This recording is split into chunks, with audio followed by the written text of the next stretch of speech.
Hey everybody, welcome once again to Vinyl Fridays Daytime Edition. I'm going to be talking about another one of my favorite albums of all time, another longer album with quite a bit to say about it, which is Carnavas by Silversun Pickups, which has probably my outright favorite cover art of any album ever.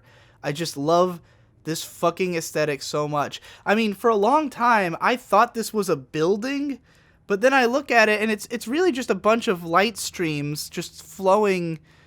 I don't know, there's something very evocative to me of like a cityscape in this, and that's what I love about it, even though it's not necessarily that at all. It's fucking cool. It's got some more cool art on the background, and an insert. Ooh, trippy as fuck. Anyway, this is an album from like 2006 that I found out about because of the lead single, Lazy Eye, which I had seen on TV a couple times and I thought was fucking great. I loved that song. Later found out that the TV version is only like 3.5 minutes long of the 6 minutes that is the real song, which is much better. Not that the TV version is not still good, but goddamn.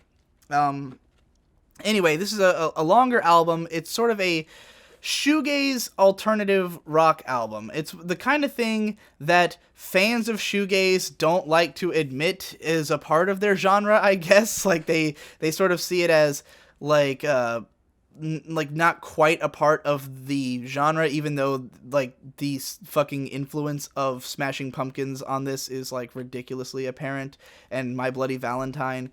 But whatever. It's a very accessible version of shoegaze, one that has more radio play and is easier to get into. But if you like shoegaze, then maybe give this one a shot anyways. And if you don't know what shoegaze is, don't worry about it.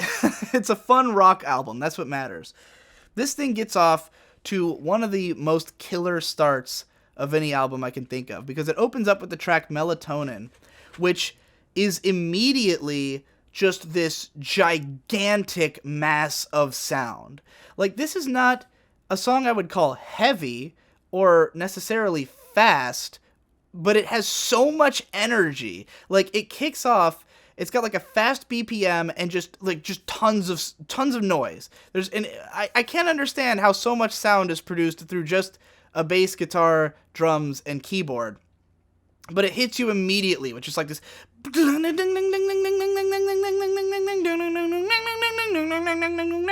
It's big and massive and dreamy, and it just fucking puts you in the place, in the zone. And it stays that way for like 3 minutes of just this nonstop wall of noise that keeps building in energy and has a really catchy, fun ending chorus bit.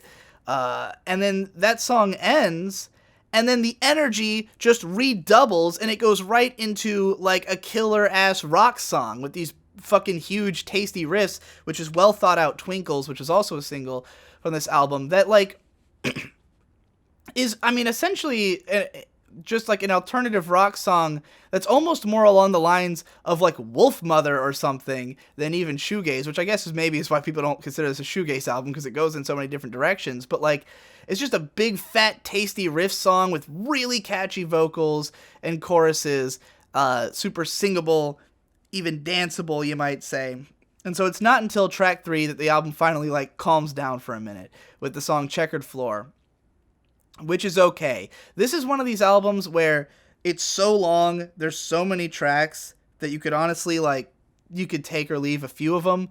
I would say that Checkered Floor is one of the songs you could kind of take or leave. It's a little longer, and I do think it affects, like, it's kind of like after those first 2 songs are just nonstop hitting you with energy and, like, being like, oh, what's happening? This song finally is like, all right, calm down. This is an album. This is a long album. You know, we need to take a step back, take a little breather. Let's get into the groove of it. But then from there, we go to track 4, which is Little Lover's So Polite, which I fucking love, another song I absolutely love, which, once again, has this very consistent energy to it, though this one's more of a laid-back, calm, introspective song that, to me, is the perfect nighttime driving song, which they must have agreed with, because that's what the music video is. It's nighttime driving, but, I have like vivid memories of like a time my brother and I, after visiting the hospital where my mom was for a time, we like got in the car with the windows down. It was late at night, and Little Lover So Polite came on, and it was just like transcendent. It was like, this is how this was meant to be. It's a great song, great title, in fact, and a really catchy chorus, and it sort of switches between male and female vocals and stuff, and it's got these great guitar solos in it. I love the guitar tones that this band uses, especially on this album, and the way that they use keyboards, because basically, as someone, this writer named Cymbeline once described it, he said that they use the keyboards as though it was the rhythm guitar. So like, whereas shoegaze music and stuff is usually about having like this constant presence of like a large ethereal guitar sound in the background, Silversun Pickups does that with keyboards. And the keyboards they make the keyboard sound like a guitar, and it's like really loud and heavy in the backdrop. But because it's a keyboard as opposed to a guitar, it gives it this more dreamy and glistening sound than maybe what you'd get from a rhythm guitar. And it's very interesting, and sort of sets them apart from other similar bands. But on top of that, they've got this really fuzzed out guitar that is performed extremely well. There's some really killer guitar solos all over this album. You know, these guys are extremely technically proficient. They can fucking get down on their instruments for sure. From there we go into Future Foe Scenarios, which is sort of a epic track. It's similar to what I described Pride on Manchester Orchestra's album as being, like, starts off a little slower and kind of sinister sounding. This song, like, compared to everything that's happened on the album so far, which has either been chilled or energetic and fun, but Future Foe Scenarios is like dark and serious, and it builds into like a really heavy climax, but the whole thing is kind of brooding and like, oh man, this is like real shit now, you know? Which is a pretty good song. Not one of my favorites on the album, but when it builds into that big ending climax part, it's definitely very memorable. The track after that is Wasted On, which I think is just okay. It kind of is tonally similar to Future Foe Scenarios, but I just don't think it's as good of a song. There's another one where I think you could cut it out and you don't miss a whole lot from the album, so, you know, it's debatable its presence on there. But after that is Lazy Eye, which is one of my favorite songs of all time. And Lazy Eye is yet another build-up song, but this one kind of builds up in a quicker fashion. It starts off kind of slow, and then it hits this driving rhythm, this very fun, like, it locks into a groove very quickly. But what's unique about this song, and what I fucking love about it so much, is that it's playing this continual groove, but it keeps changing it up in small ways without ever breaking it. Where, like, sometimes the riff that's being played just switches up a little bit, or has these extra noodlings, and the guitar's going in all these different directions. There's random solos all over the place, just like random short little guitar solos interwoven through the lyrics. Because as the lyrics kick in, it's this very, like, subtly sung, like, soft kind of vocal performance that cuts in and out in between, like, the guitars going crazy or little interludes from the keyboards and stuff, while never losing the core of this song. Like, it's always got this driving rhythm, but something's changing every couple of seconds. And, you know, as you learn this song and you can memorize all the little things that happen and go on, and each one of them, there's like, it feels like it's constantly about to explode. Like, you'll have a guitar solo play out and it ends in kind of an aggressive way, but then it cuts out and it goes back to this groove, you know, like this tension that's building. And in the lyrics, he's singing like, I've been waiting for this moment all my life. You're like, oh, when's that moment coming? You know? And then as it keeps building in intensity, the guitars get louder and he starts screaming, lost and loaded, still the same, okay, so Lazy Eye, thanks to your gaze. That's why I said I relate. I said we relate, it's so fun to relate. And then it calms down. It calms down. It calms down a little bit, but then the guitar starts swelling up, and the guitar starts swelling up, and then it just hits you with this huge, enormous guitar wall, this big shoegaze fucking riff. It's just overpowering everything, and the song gets like 10 times louder, and there's fucking a million guitarists all playing at the same time, and it's just a mountain of noise, and it's just growing and growing and growing, and it starts going on for a while, because you're thinking, you know, a normal song like this, like a radio song, you get like 4 bars of some intense guitars and it fades away. No, this is like a minute and a half of it just growing and growing and growing in enormity, and then finally it bursts, and you come, and the song fades out.